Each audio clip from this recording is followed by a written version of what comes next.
Barry O'Farrell has had his first look at the books, and he says he's been shocked to find a $4.5 billion black hole.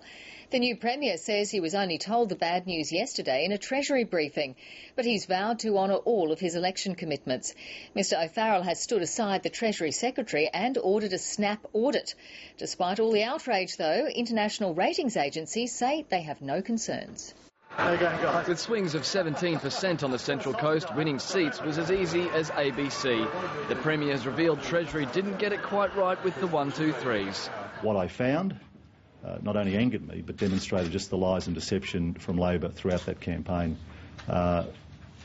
They have cooked the books. Falling revenue from the GST, payroll tax and transfer duties is forecast to turn surpluses into deficits, a turnaround of about $4.5 billion.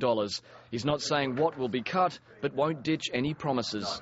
I am determined to deliver on the commitments that we made during the election campaign. I signed a contract to that effect.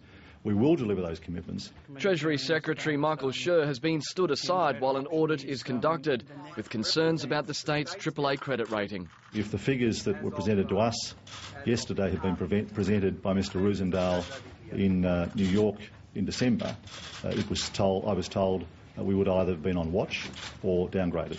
But no concern from ratings agency Standard & Poor's. They say they've already factored in the falling GST, and the biggest deficit year is outside the forward estimates. A lot of the $4.5 billion is several years out, so there's several budgets for the government to be taking action to prevent those numbers actually occurring. The counting also continues in the election, with 4 lower house seats still in doubt, along with the final upper house spot. Pauline Hanson may yet get in because the Greens refuse to swap preferences with Labor. Pauline Hanson was in the grave till Lee Rhiannon and David Shoebridge dug her up. Labor leadership hopeful John Robertson is also under attack. His role in bringing down electricity privatisation and a Premier still burns.